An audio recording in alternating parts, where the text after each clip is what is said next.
And here we are at Margam Park, inside the Stones Museum. A lot more stones here than you might realise. I'm looking around, some of them come from all over Wales. The description's a little bit iffy perhaps, but when you look closely, it's a fascinating look into some of the Welsh history and the old Welsh kings. Okay, it says something about stones in the collection.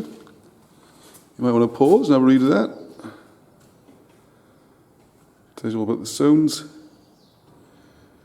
What's interesting down here to me is that they call in early Christian monuments of Wales, but the dating seems all over the place, and Culbran gets taken out and replaced with Ogham, of course.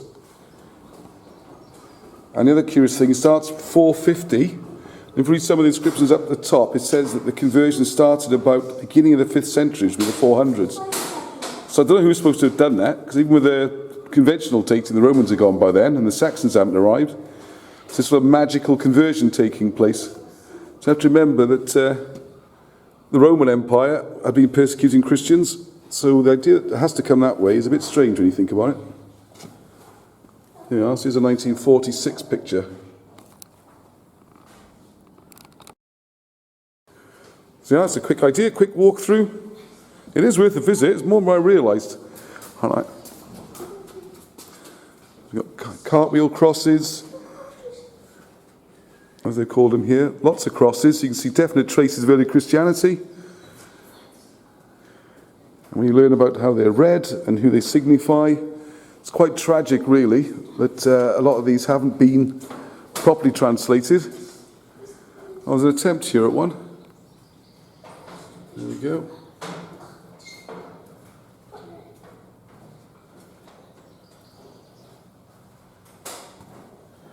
I think you'll find that Alan Wilson and Mynydd Baedon will dispute most of these translations, but I'm putting them there to give an idea.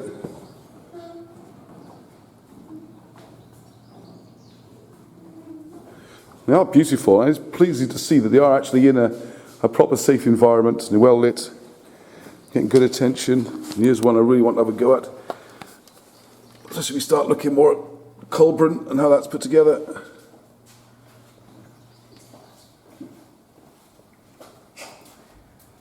So there's clearly early writing going on here. What else we got? Quick look. Pillar of Thomas. Bits missing and things. Port Talbot. So these come from all over the place. So obviously feel free to pause the video and have a read. Then we got the Ogmore, the Ogwr, not far from here. We are in Mynydd, in case you're trying to find this. Just come off the M4, junction 38, Mynydd. Follow the pill, sign or pile, and you'll find it easy enough. Look for the Stones Museum. So there you go. A little bit more upstairs, but that's Norman, supposedly. I think it probably is. And much later, there's more stones up there. So there we go. And it's a rather beautiful building. Now we're off, going to take up the mountain and have a walk up to Mynydd Baedon.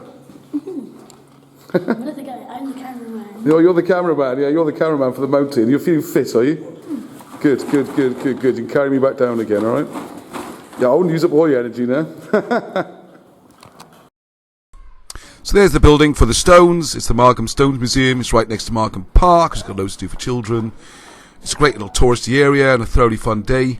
Most of my family stopped down the bottom and went to the park and the fun houses and all that stuff, while my son and I and a couple of other friends went up to see Badon Hill, Mynydd Baedon, see where the famous battle was that no one could find. Okay, here's their touristy information bits about when the Stones Museum's open, times of year, all that kind of stuff. And like I said, it's right in the centre of Welsh history. Loads more coming up on the famous sites that just surround us in the Holy Kingdom. Oh, supposed to pay apparently. Oh, no one asked us for any money. Supposed to pay. It says. Bless you, Caddo.